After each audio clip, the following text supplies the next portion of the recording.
Alors, merci beaucoup, Marjorie, Dr. Arruda, M. Paré. Bonjour à tout le monde, bonjour à tous. J'aimerais peut-être commencer par un petit retour sur le match d'hier soir. En fait, je veux profiter de l'occasion pour féliciter le Canadien pour cette belle fin de saison, mais surtout pour les remercier. Je voudrais dire aux joueurs du Canadien, vous nous avez fait du bien, surtout après l'année qu'on vient de passer.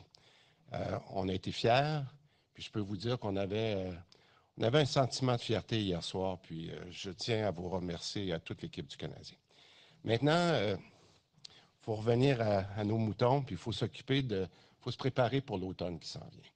Et pour l'automne, je pense que pour la rentrée de septembre, là, et quand je dis la rentrée de septembre, je parle à la rentrée scolaire, mais le retour des vacances, etc., ce qu'on veut surtout éviter, c'est un confinement généralisé et ça passe par la vaccination. Et ça passe par la vaccination à 2 doses d'une forte proportion de la population. En fait, à partir de septembre, quand tout le monde aura eu le temps ou la possibilité de se faire vacciner, on va ajuster notre stratégie pour tenir compte de la vaccination. Notre stratégie, en fait, va reporter en bonne partie sur l'utilisation d'un passeport vaccinal. Puis je vais vous expliquer en quoi ça va fonctionner en 3 points. Premièrement, on va commencer à utiliser le passeport vaccinal, et ça c'est important, seulement quand tout le monde aura eu la possibilité de se faire vacciner à 2 doses, c'est-à-dire environ vers le 1er septembre. Deuxièmement, on va continuer à agir en fonction de la situation épidémiologique. Autrement dit, le passeport vaccinal va être utilisé si et seulement si la transmission ou des éclosions le justifient dans un secteur d'activité ou un territoire donné. Puis, troisièmement, pour être clair, le passeport vaccinal ne sera utilisé pour l'accès à des services publics ou essentiels. C'est uniquement pour des services non essentiels. Bon, maintenant, comment on va traiter l'application du passeport vaccinal? Par la vaccination, on a la chance d'agir durant l'été sur 2 niveaux. Un, pour mieux se protéger individuellement ou collectivement, mais aussi, deuxièmement, pour éviter une détérioration à l'automne. Parce que plus on est vacciné collectivement, plus la protection augmente. Puis, voici comment je pense qu'on va utiliser le passeport vaccinal, et je le répète, à la fin de l'été, c'est-à-dire après le 1er septembre. Et je dis souvent si et seulement si, parce que on ne sait pas quelle sera la situation épidémiologique. Mais plutôt que de fermer des secteurs d'activité comme on était obligé de le faire avant, maintenant, il faudra accepter ou il faudra accéder, je dirais, à des lieux seulement si on est doublement vacciné parce qu'il y a eu une éclosion. Je vais donner quelques exemples. On sait en fait que les éclosions, puis on est rendu expert là-dedans, là, ça fait un an presque et demi qu'on joue là-dedans, on sait que les éclosions, euh, les plus importantes sont dans des lieux où les contacts sont élevés. Hein? Puis, on a donc divisé en deux les activités en 2 catégories. Les activités qui sont à risque élevé, mais aussi celles qui sont à risque modéré. Les activités qui sont à risque élevé, j'aime pas les choisir, là, mais je les dis globalement, là, les gyms, les sports d'équipe, de contact, les bars. Mais aussi pour des activités qui sont à risque modéré, on parle des arts et spectacles, des festivals, mais aussi des auditoires de matchs sportifs. Ça, ce sont des exemples.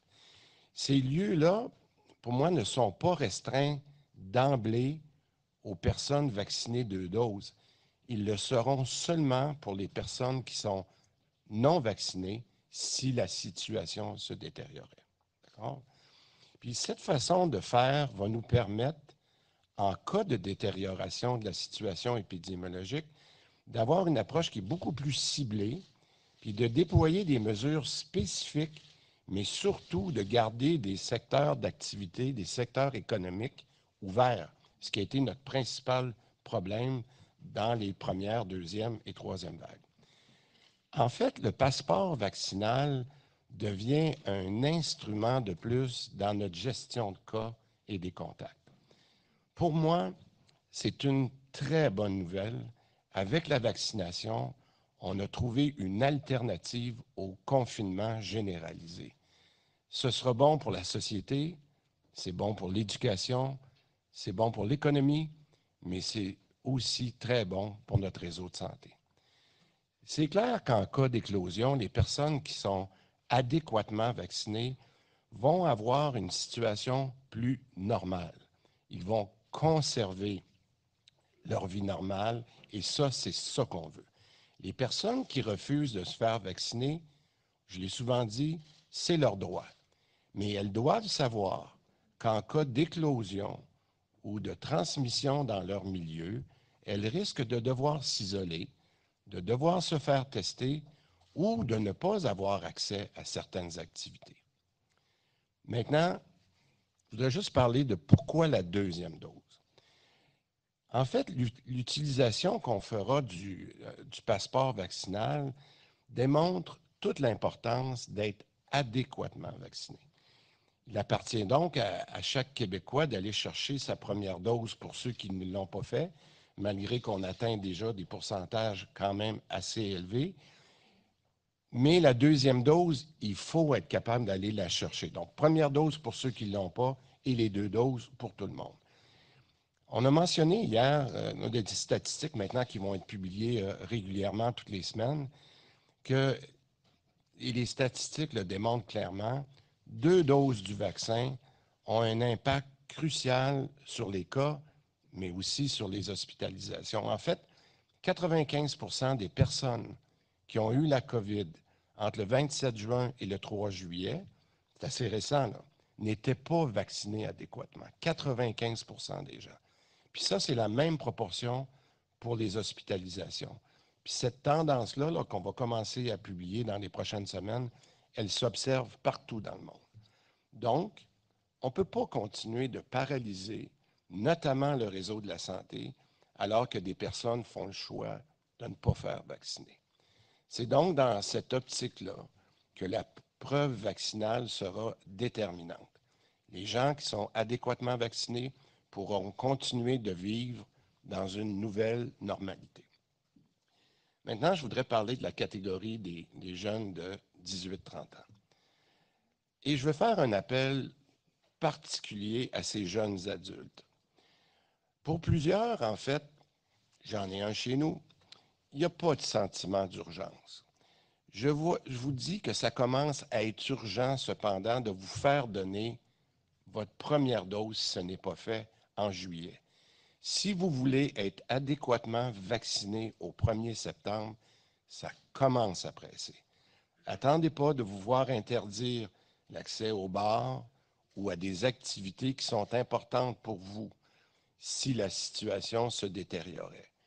Je pense particulièrement aux jeunes de Montréal, de Laval, de l'Outaouais, la Mauricie, centre du Québec, où les taux de vaccination pour ces catégories d'âge-là sont encore inférieurs à 75 %.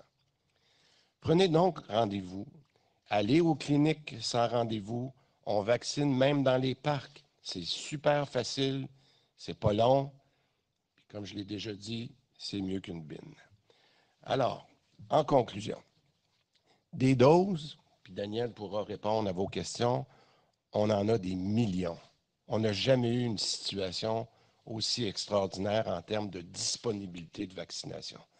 On a du monde pour vacciner. Il y a de la place.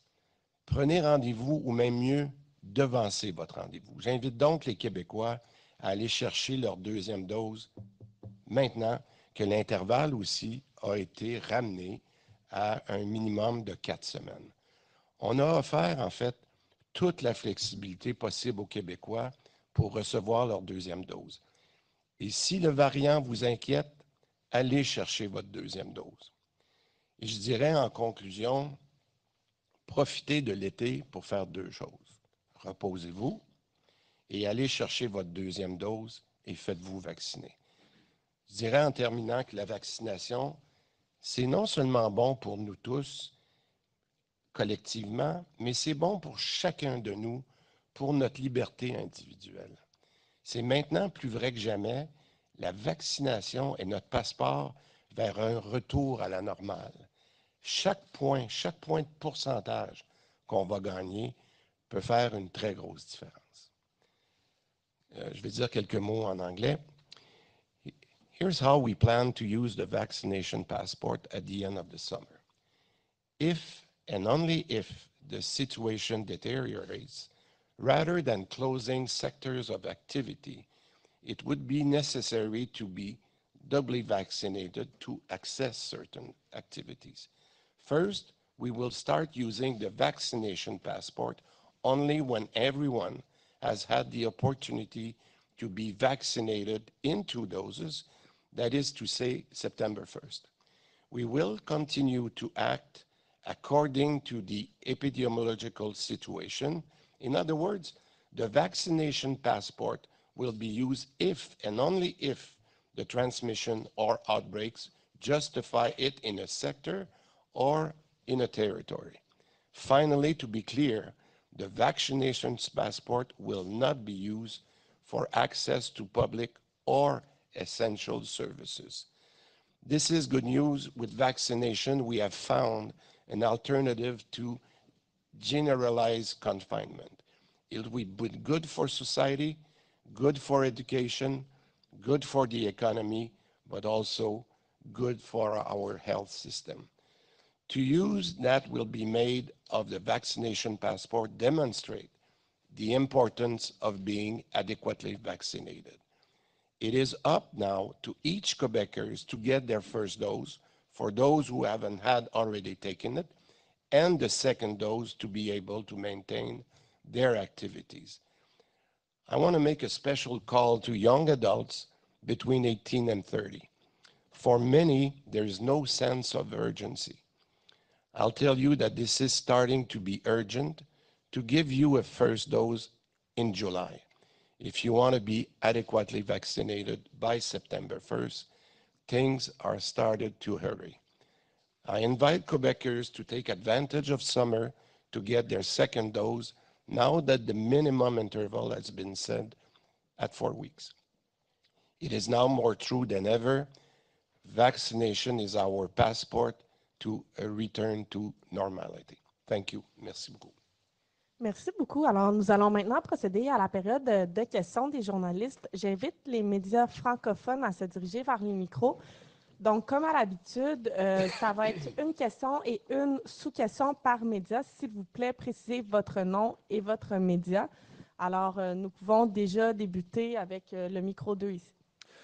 Bonjour, Mathieu Bellumeur de Radio-Canada. Peut-être, Monsieur le ministre, nous expliquer un peu de quelle façon concrètement ça va fonctionner. Je comprends que si jamais il y avait des cas qui explosent dans la région de Montréal, par exemple, seulement dans la région de Montréal, on pourrait demander aux gens de présenter leur code QR pour aller voir un spectacle, pour donner-nous des exemples un peu, puis de la façon dont ça fonctionne selon l'épidémiologie de ce que je comprends qui est différente d'une région à l'autre. Tout à fait. C'est pour ça qu'aujourd'hui, on explique les principes, parce que vous allez comprendre que durant l'été, on va raffiner des choses, mais votre question est très pertinente. J'ai parlé tout à l'heure de régions et de secteurs. Okay? On le sait maintenant avec, premièrement, lorsqu'on a déjà 80% des gens qui ont la première dose, puis on vise d'avoir au moins ça pour la deuxième dose. Les éclosions, quand elles vont arriver, malheureusement, il va en avoir, elles vont être très ciblées à un endroit. Alors là, contrairement, rappelez-vous, dans notre première vague, deuxième vague, on était obligé de dire on confine les bars ou les restaurants à l'échelle du Québec. On n'avait pas cet outil-là de la vaccination. Donc, la grande différence, c'est pour ça qu'on change d'approche de gestion de crise. On n'est plus dans une globalité du mur à mur partout. Même dans une région, on va être capable de dire peut-être que le secteur des bars ou des gyms, puis j'aime pas donner ces exemples-là, mais c'est là qui sont les hauts contacts, bien, on va dire, tant mieux, on va dire, au lieu de fermer les gyms, on va dire pendant un certain temps, parce qu'il y a des éclosions, on va permettre seulement à ceux qui sont doublement vaccinés de continuer d'aller au gym. C'est une approche de gestion du risque qu'on peut changer maintenant, étant donné le taux de vaccination qu'on a. Vous avez parlé en sous-question des 18 à 30 ans. Plusieurs sont des étudiants. Qu'arrive-t-il si, à la rentrée, on n'a pas le 75 puis qu'il y a des étudiants qui sont complètement vaccinés? Est-ce qu'eux vont avoir accès au campus et les autres devront suivre, par exemple, l'école à distance? C'est quoi la stratégie dans ce cas-là? Bien, je vous dirais, premièrement, le grand principe, là, puis peut-être que le docteur Arruda pourra compléter là-dessus, mais on s'entend bien que l'école, c'est un service essentiel. Alors, il n'est pas question de faire. Mais il y a des activités, des fois, dans l'école qui sont moins essentielles. On peut parler des activités parascolaires. On est en train de regarder avec l'éducation puis avec la santé publique où pourrait être cette ligne-là à tracer dans le cas où s'il y avait une éclosion dans une école ou un endroit particulier parce que la vaccination n'était pas assez haute, comment on pourrait se limiter aux activités essentielles. Puis c'est pour ça que je dis aux jeunes, bien, si vous voulez être certain, je ne dis pas que ce n'est pas le fun d'aller à l'école, mais les jeunes aiment plus faire du sport à l'école puis avoir des activités extracurriculaires. Moi, je pense que si j'étais un jeune, bien, je m'assurerais d'avoir mes 2 doses pour être sûr que je vais avoir accès aux activités que j'aime beaucoup. Merci beaucoup. Nous allons maintenant passer au micro 1. Bonjour, M. Dubé, M. Arruda, M. Paré. Est-ce qu'on mène des sondages ou d'autres démarches pour comprendre pourquoi la réticence des jeunes à la vaccination demeure élevée et pourquoi elle est plus élevée dans des régions plus que d'autres? Mais, des sondages spécifiques sur ça, on est en train de demander aux plus jeunes qu'est-ce qui les préoccupe dans la vaccination. Ça, on est en train de faire ça parce qu'on pense, puis c'est tout à fait normal de le faire, c'est de s'assurer dans les prochaines semaines qu'on répond bien à leurs préoccupations. Et, vous avez vu, on a évolué, hein? On avait des grandes cliniques de vaccination qui ont fait, je dirais, 80% du travail, mais ils nous ont dit aussi qu'il y avait mieux la vaccination sans rendez-vous. Ils nous ont demandé d'aller les rejoindre où ils sont. Les jeunes sont, quand c'est pas urgent pour eux, ben c'est pas leur priorité. Ça ne veut pas dire que la journée qu'on leur donne accès, ils ne le font pas. Et c'est ça qu'on est en train d'évoluer. C'est pour ça que je le dis aujourd'hui, on va tout faire dans les 6 à 8 prochaines semaines pour leur donner accès à la vaccination. Si vous permettez, M. le ministre, il y a F. Dubé de l'Institut national de santé publique, dont sa spécialité, c'est les déterminants à la vaccination, là, qui a fait des sondages, puis on regarde la littérature. On sait que cette population-là, c'est pas parce qu'ils sont contre les vaccins, c'est que souvent, ils sont très occupés. C'est pas nécessairement une priorité dans leur vie, puis etc. Puis il faut aller les rejoindre là où ils sont. Et c'est pour ça qu'on prend ces informations-là, comme dit le ministre, puis qu'on fait un plan spécifique pour ces catégories-là. Et dans les zones urbaines, c'est reconnu un peu partout, les couvertures vaccinales, des fois, sont un peu plus faibles qu'en périphérie, mais il y a aussi tous les phénomènes ethnoculturels de croyances par rapport à la vaccination qui peuvent être un facteur. Mais ça, on tient ça en compte. Puis moi, je tiens à vous dire, là, quand même, la réponse à la première dose, elle a été excellente. Il faut encore que les gens aient leur première dose le plus rapidement possible, comme le disait le ministre. Puis l'important, là, je vais vous dire, c'est une chose à poser, comme disait le ministre ce matin, c'est 2 doses de vaccin pour plus de liberté individuelle et collective. En sous-question. Est-ce que on peut, à juste titre, comparer le passeport vaccinal que vous allez mettre en place à ce qui se fait en Europe, par exemple en France? Là, ça semble quand même assez différent. Là. Un passeport vaccinal, c'est les 2 vaccins plus un résultat négatif. C'est pour les événements de plus de 1000 personnes. C'est plus généralisé, pas d'une région. Est-ce que vous vous êtes inspiré de l'Europe ou vraiment vous faites un modèle à part? Là? Ben, je pense qu'on a toujours eu la chance d'avoir un leadership là, au cours des 18 derniers mois. Mais moi, je fais une grande différence entre un passeport vaccinal qui s'applique toujours pour les transports, pour les voyages. Ça, pour moi, c'est une chose. Puis ça, il y a beaucoup de similitudes avec ce qui se fait en Europe parce que là-bas, c'est l'échange entre les pays, etc. Mais nous, ce qu'on vient de faire, que je pense qui est très différent, c'est qu'on dit le passeport vaccinal pour les activités non essentielles, il va s'appliquer seulement si on a un enjeu d'éclosion. Et ça, je pense que ça doit rassurer la population parce qu'on dit, si tout continue d'aller bien, puis la façon que ça aille bien au mois de septembre, c'est qu'on augmente notre couverture vaccinale durant l'été. On va avoir encore plus de chances de ne pas avoir à se servir du passeport. vaccinal. Alors, c'est là que je dirais que la différence est, c'est qu'on a mis une condition, puis on a mis un intérêt pour les gens de se dire, je vais continuer de me protéger parce que je vais avoir plus de chances d'être en situation normale, même s'il y avait des éclosions dans ma région. Merci beaucoup. Merci. Oui, bonjour à vous trois. Andy Saint-André de TVA. Bonjour. Petite question pour M. Dubé ou M. Arruda. Quel est le seuil épidémiologique fixé pour l'utilisation de ce passeport vaccinal? Autrement dit, quand est-ce que la situation devient assez préoccupante pour qu'on dise on va de l'avant avec ça? C'est évident que je vais laisser le docteur Arruda répondre à ça, puis Il faut comprendre qu'actuellement, avec la vaccination, on va être dans une dynamique qui est complètement différente de la première vague. Ce que ça veut dire, c'est plus on a une couverture vaccinale élevée 2 doses, plus même contre le variant, il ne pourra pas s'exprimer de la même façon qu'il s'est exprimé s'il n'y avait pas de vaccination. Donc, on ne peut pas comparer un chiffre, etc. Ce qu'on va regarder comme indicateur, c'est bien entendu le nombre de cas, mais aussi l'impact en termes d'hospitalisation et l'impact en termes de mortalité, morbidité. Fait que je veux juste vous dire que ça va dépendre véritablement du portrait épidémiologique. Puis on sait qu'on a toujours voulu avoir un seuil ou un chiffre.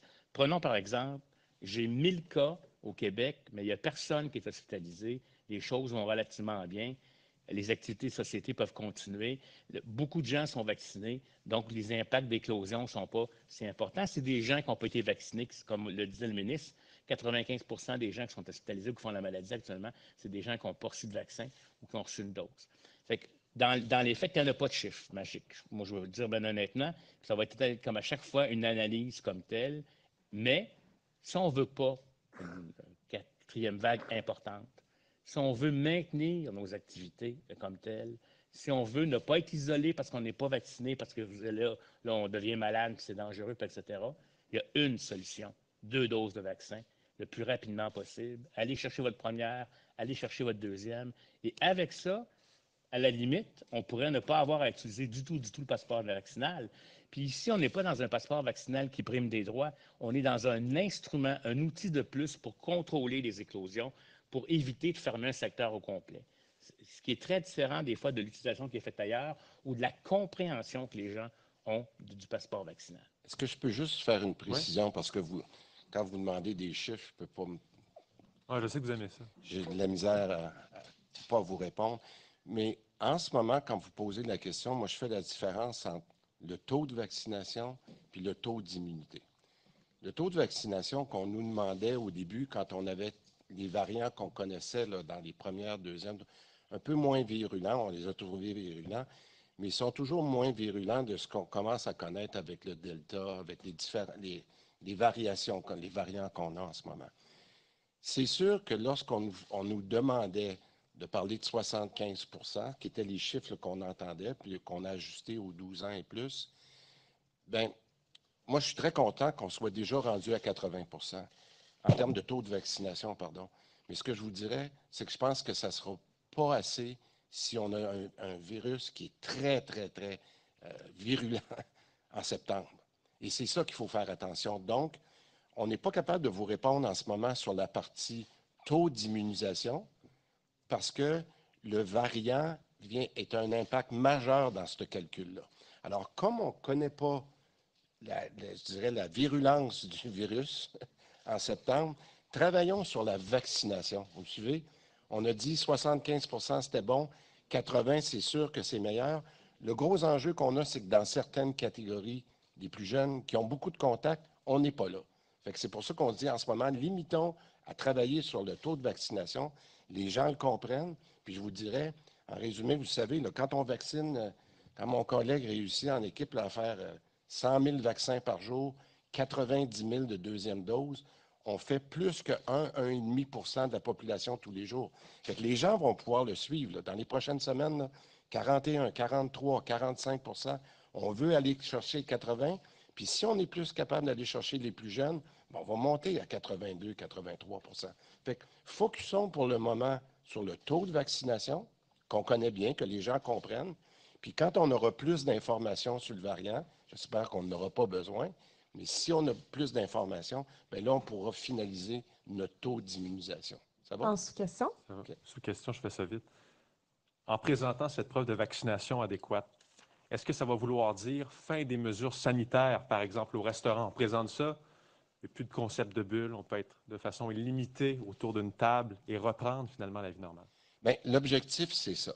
L'objectif qu'on a avec la santé publique, là, puis c'est pour ça que je trouve que c'est une bonne nouvelle aujourd'hui, c'est de commencer à considérer un retour à la normalité. Bon, maintenant, où on sera le 1er septembre, je ne dis pas que les mesures sanitaires, on a comme objectif que les mesures sanitaires, on l'a toujours dit, on veut que ça arrête pour la rentrée. C'est ça qui est l'objectif.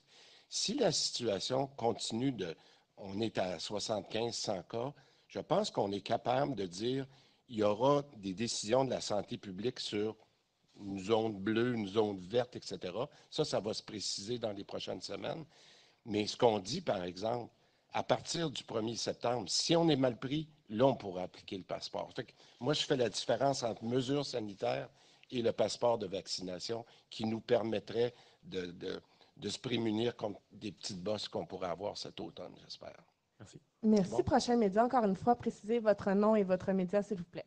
Bonjour à tous les trois. Stéphanie Marin de la presse canadienne. Monsieur Dubé, sur la question du passeport vaccinal, je vous emmène en Outaouais. En Outaouais, tous les jours, il y a des centaines, parfois des milliers d'Ontariens qui traversent en territoire québécois. Ils n'auront pas de passeport vaccinal. Le gouvernement Ford a déjà indiqué qu'il ne voulait pas s'en aller dans cette direction-là. Comment est-ce que des établissements de l'Outaouais sont censés gérer ça? Refuser des gens, des Québécois qui n'ont pas leur passeport vaccinal, mais accepter des Ontariens parce qu'ils ne peuvent pas en avoir de passeport vaccinal? Comment ils sont censés gérer ça? Content d'avoir la question, parce que c'est simple. En Outaouais, comme n'importe où au Québec, si la santé publique ne déclare pas qu'il y a une situation d'éclosion qui mériterait normalement de faire un confinement d'un bar, d'un gym, d'un restaurant ou d'une autre activité jugée comme moins essentielle, il n'y a pas personne qui peut refuser l'accès à quelqu'un qui vienne de l'Ontario ou qui vienne d'ailleurs. Notre principe, c'est que c'est pas un privilège ou un avantage qu'on enlève. On conserve, dans un cas d'éclosion, le privilège de pouvoir aller à ceux qui ont la double vaccination, qu'ils viennent de l'Ontario ou qu'ils viennent d'ailleurs. Alors, si jamais un Ontarien veut venir dans un restaurant où il y avait une limitation pendant un certain temps parce qu'il y a eu des éclosions dans le secteur ou dans la région, bien, il faudra qu'il montre une preuve vaccinale, mais il y en a des preuves vaccinales en Ontario. Alors, c'est ça notre principe. D'accord. Puis ma prochaine question va être plutôt directe. C'est quand même d'exiger ça, le passeport vaccinal, pour l'accès à des activités non essentielles, je le conçois. C'est quand même une forme de discrimination. Comment est-ce que vous justifiez donner des accès, des privilèges à une catégorie de Québécois, mais pas à une autre?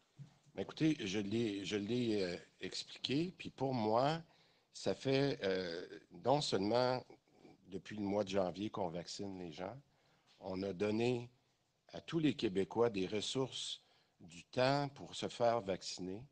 On comprend qu'il y a des choix, que des gens, pour des raisons de motifs religieux, culturels, peu importe, vont prendre une décision de ne pas se faire vacciner. On n'est pas dans l'obligation de se faire vacciner ici. On est dans le fait que 80% de la population veut se faire vacciner. 80% va être favorable à dire, moi, là, comme individu, si jamais vous avez à reconfiner du monde, le choix que vous donnez, c'est ceux qui sont doublement vaccinés. Vous pouvez continuer à avoir une normalité. Alors, on est très à l'aise avec cette approche-là. Puis c'est comme ça qu'on va fonctionner si et seulement si il y avait des éclosions à l'automne. Donc, Important. c'est pas de la Merci. Prochain discrimination média. pour vous? Excusez-moi. Prochain média. Oui, bonjour, c'est Nora Lamontagne du Journal de Montréal. Je vais continuer un peu dans la même veine, c'est-à-dire que, bon, vous excluez que les non-vaccinés soient exclus des services essentiels. Mais maintenant, comment est-ce que vous allez vous assurer qu'il n'y ait pas des employeurs ou des locataires qui fassent du zèle et qui demandent un passeport vaccinal avant d'embaucher ou de louer un appartement, par exemple? Bien, écoutez, encore une fois, je vous le dis, là, on n'est pas dans la vaccination obligatoire.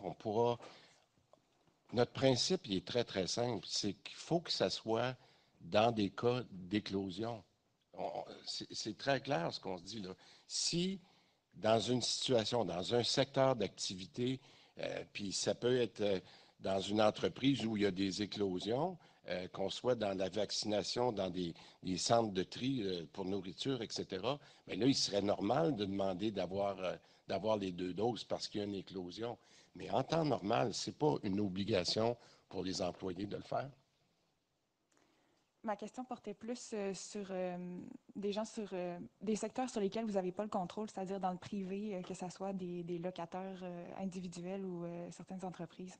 Bien, écoutez, c'est pas de ça qu'on discute aujourd'hui. Nous, ce qu'on dit, c'est que les règles qu'on met en place, des règles de la santé publique, c'est pour des services non essentiels, dont j'ai parlé tout à l'heure, pour être certain que ces gens-là ont une alternative s'il y avait une éclosion, parce que l'alternative, avant, c'était de fermer le secteur, c'était de fermer l'établissement. C'est pas ça qu'on dit aujourd'hui. On dit que ces gens-là vont être heureux, vont être contents, vont pouvoir avoir une alternative pour rester ouverts et servir des clients qui sont doublement vaccinés. C'est bon. Rapidement. Ma deuxième question, oui, c'est que on devrait utiliser ce code QR pour s'enregistrer à toutes sortes d'endroits. J'aimerais savoir comment sera protégée la confidentialité de toutes ces précieuses données, surtout quand on pense à des piratages récents de la place 05 ans, de Clic Santé ou de certains CIUS montréalais. Bien, écoutez, je pense que on s'est pas mal préparé. Là. On a déjà, je pense que c'est quelque chose comme pas loin de 6 millions de personnes 5 millions de personnes sur 6 millions de vaccinés qui ont déjà reçu leur code QR. On s'est assuré que les personnes pour qui on n'avait pas l'information qu'on jugeait complète, on a décidé de ne pas envoyer cette information-là à ces gens-là. On leur demande de venir sur place pour corriger. Cette semaine, Daniel a mis un système de réservation téléphonique pour corriger ces... On est excessivement prudent dans la gestion. On a pris nos spécialistes de cybersécurité qui sont gérés par l'équipe du ministère au Trésor. Je pense qu'on a pris tous les moyens pour s'assurer que ces données-là étaient bien protégées, pour s'assurer qu'on va avoir, pour le 1er septembre, accès au code QR qu'on aura besoin si jamais la situation nous oblige à le faire. C'est noté, merci. Merci. Prochain média. Bonjour, Ariane Kroll de la presse. Pour tout ce qui est non essentiel, ça repose beaucoup sur des commerces. Déjà, une partie de la population considère que la COVID, c'est derrière nous. Le port du masque, certaines mesures, c'est un peu difficile à faire appliquer. Comment on va faire pour que ces commerçants-là fassent la police? On prend que l'exemple des bars dans une région qui refusent tous les jeunes adultes qui ne sont pas double vaccinés. Déjà, c'est dans les bars, pour reprendre cet exemple. L'année dernière, on entendait que c'était bien difficile, après un seul verre, d'empêcher les gens de se lever de leur chaise ou de danser. Comme ça repose, comment on va faire pour s'assurer que ce soit appliqué? Bien, c'est ce qu'on va discuter. Écoutez, là, aujourd'hui, ce qu'on annonce, c'est le grand principe de ça. Moi, je pense que la chance qu'on a, c'est les 2 prochains mois pour s'asseoir avec les différentes tables de concertation, avec les fédérations de chambres de commerce, etc., pour s'asseoir avec eux et dire comment ça va être. Parce qu'en fait, je vous dirais, c'est quand même assez simple, parce que là, je ne sais pas si vous avez eu vos 2 doses. Oui, c'est fait. Bon, bien, si tout a bien été, vous avez reçu votre code QR que vous avez sur votre téléphone. Et tout ce que le commerçant a à faire, c'est d'avoir un lecteur qu'on va lui fournir, qui est simplement une application sur un téléphone. Et il va aller lire l'application pour voir si la personne est adéquatement vaccinée. Alors, la charge sur le commerçant, elle est minime.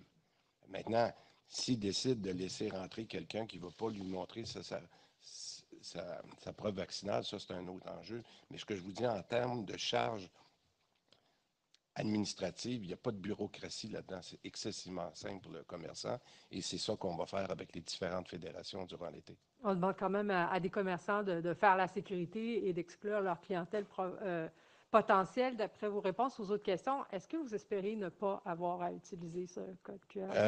Mon plus grand souhait, puis celui de tout le monde ici, c'est de vacciner le plus de monde possible durant l'été pour ne pas en avoir besoin. Ça, c'est vraiment ça notre objectif.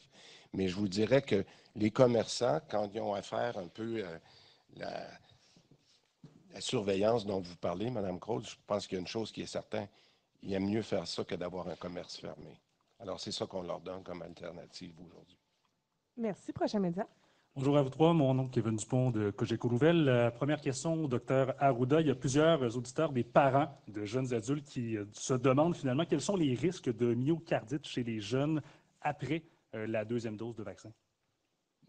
On attend un avis de l'Institut là, qui va documenter cet élément-là. Ça demeure des enlèvements relativement rares, mais ça existe, particulièrement chez les jeunes hommes. Et souvent, les gens, quand ils sont hospitalisés, c'est pour des raisons d'investigation. Mais dans les faits, je pense que la recommandation quand même est de donner éventuellement 2 doses aux jeunes comme tel. Et je vous dirais, j'attends l'avis là, pour être capable de vous donner une information quantifiée. C'est un phénomène qui a été rapporté notamment avec les vaccins ARN messagers, mais qui sont des vaccins excellents, comme d'autres aussi, là, pour protéger contre le virus Delta qui préoccupe beaucoup actuellement. Fait que toute l'information, là, quand l'avis sera sorti, va être communiquée.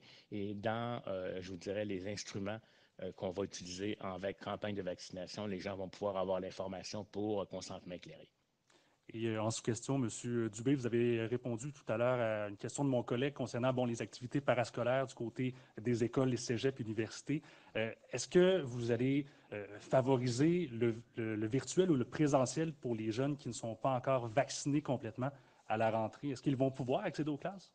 Écoutez, là, il y a des discussions encore qui ont lieu sur certains aspects liés à l'éducation, particulièrement pour les activités extracurriculaires. Donc, je pense que j'aimerais mieux laisser la santé publique finaliser les discussions, entre autres avec les deux ministères de l'Éducation pour revenir durant les prochains jours, prochaines semaines pour clarifier ça.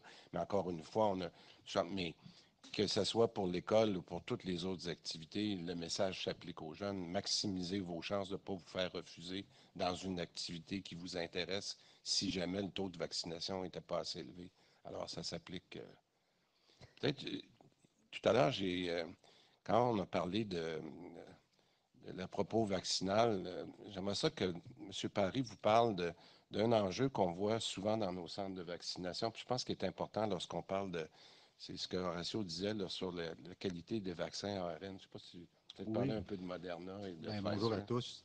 Je pense que toute la conférence de presse tient un haut taux de vaccination. On l'a mentionné quand les vaccins sont présents dans nos congélateurs, notamment 1,5 million de doses de Moderna qui sont disponibles pour vacciner.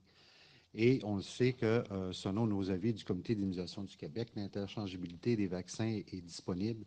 Et encore là, la date, on parle souvent là, de la date de la fin de la campagne. On le sait, on a un objectif du 31 août, mais la campagne, on vaccine rondement et les gens maintenant doivent choisir de venir chercher leur vaccin et d'interchanger, dans le fond, un vaccin Pfizer pour un vaccin Moderna. C'est une très bonne option pour avoir un rendez-vous beaucoup plus tôt. Et les rendez-vous sont disponibles sur Clic Santé et pour avoir un rendez-vous dès demain. Écoutez, à chaque jour, on vaccine rondement, plus de 100 000 au cours des derniers jours, mais on a encore des dizaines de milliers de rendez-vous qui demeurent ouverts. Donc, allez vous faire vacciner. On parle d'accessibilité. L'accès au vaccin est là. Oui, on va dans les parcs. Oui, on va aussi là, dans différents même festivals, mais même sur Clic Santé, on a encore des rendez-vous de disponibles. Donc, n'hésitez pas d'excuse de venir chercher sa deuxième dose, mais aussi pas d'excuse de venir chercher sa première dose. Puis, peut-être, juste pour finir sur ce point-là, Daniel aussi, nous, on surveille beaucoup. Il nous reste combien de rendez-vous qui sont après le 1er septembre? Parce que si on veut donner le maximum de chances là, pour tout ce qu'on vient de discuter, on a encore, selon nos chiffres, là, à peu près un petit peu plus que 700 000 rendez-vous qui doivent être mis avant le 1er septembre. Donc, aujourd'hui, ce qu'on vous dit, quand vous prenez votre rendez-vous, pensez aussi à accélérer votre rendez-vous parce que maintenant, on n'a plus la limite de 8 semaines comme on avait avant. Donc, et ça, on va le suivre. Alors, si on a besoin de faire des messages dans les prochaines semaines, on va suivre aussi ce nombre de rendez-vous. Au début, rappelez-vous, on en avait 3 millions qui étaient après le 1er septembre. On a réussi à baisser ce chiffre-là à peu près à 700 000. Alors, c'est pour ça qu'on insiste beaucoup aujourd'hui de prendre votre vaccin ARN, qu'il soit Moderna ou Pfizer, pour nous, la santé publique dit ça a la même valeur. Donc, si vous arrivez, vous pouvez prendre votre rendez-vous demain, après-demain, il y a des disponibilités. Accélérez votre rendez-vous, mettez-vous ça derrière la cravate, puis partez en vacances. Merci. Puis, Alors, ça peut aider, là, les 2 vaccins ARN messager sont équivalents. Puis juste pour vous dire, moi, je vais recevoir du Moderna. parfait. Alors, merci. De retour au micro 1, s'il vous plaît. Oui, bonjour, René Brumer, Montreal Gazette. Would you say that this decision to go towards the stricter measures as vaccine passports, is it driven largely by the fear of the new variants that are emerging and that are more transmissible, or by the hesitancy of the younger generation that we're seeing, or a bit of both? Well, I think it's both, but I think the variance is really what worries us right now, because you've seen, I'll give the example of what's happening in UK. In UK, and I'll give just a little bit of information, they have 86% of their population that have a first dose. They have 63% of population that have a second dose, which is really good. We're aiming at 80-80 on our side. In the last few weeks, unfortunately, they had quite an increase in the number of cases, like huge increase, but hospitalization and death has been very minimal. So that's a good sign. What it means is a good vaccination doesn't prevent the cases, but prevents the negative impact on hospitals and death. This is exactly what we mean. And they are facing very tough variants right now. So to your question, the first objective is to protect ourselves against those variants. Now, the reason we are insisting on the youth today is because they are the ones that are below what we're targeting initially of that 75%. We're okay being at 80, as very close to what UK is. But if we're able to increase the young population, we'll go to 83, 84, 85, because the number will increase by the base. So I think the comparison with what's happening right now in UK is not perfect, because they're not doing the same way. But I think that's the reason I answer on the vaccination rate being important against the variant, but also for the youth approach. And the other question, the idea of vaccine passports has been criticized. It says, hey, it can unfairly target perhaps racialized communities, other communities who are less apt or able to go and get vaccinated, homeless, things like that. How do you respond to that? Well, I think the fact that we have been vaccinating since January, we are in July, and one of the reasons we have decided to this group to come today in the middle of summer when people don't want to talk about COVID-19, we said we want to give a good last chance to make sure people understand the risk they're taking if they're not vaccinated when things, unfortunately, could turn bad in September. So that's the reason we think that it's not a question of discrimination. I think people will have the right information right now, and we will continue to monitor how we go with the variants. We will provide this information. But as I said before, 95% of the people that go to hospital right now are not vaccinated. So I think people need to understand that. Merci. Maintenant, le micro 2. Hi, Tim Sargent, Global News. Good afternoon, gentlemen. I just want to follow up on the vaccination passports, Monsieur Dubé, and talk a little bit about the examples, the concrete examples you can give where if there's an outbreak at a non-essential service, those who don't have the passport, who aren't fully vaccinated, don't have access. Can you just explain that a little bit more? Yeah. Well, I think the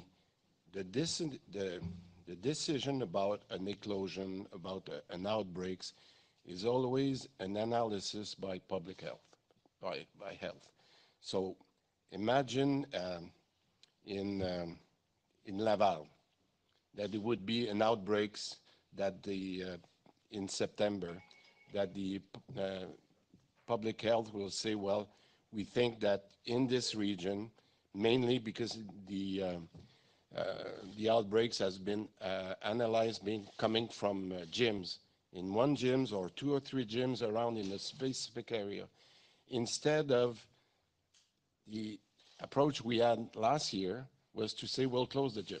because we didn't know, we didn't know how many people were affected. We didn't know anything. Now what we're saying is we have 80% of the population. So we will monitor that situation in Laval in a very, very targeted niche. And we'll say, oh, by the way, we're not closing the gym. We're saying that for a period, only the person that have a double dose can continue to go to the gym. So it's a risk management approach that we can change or adapt because we have 80% of our population vaccinated.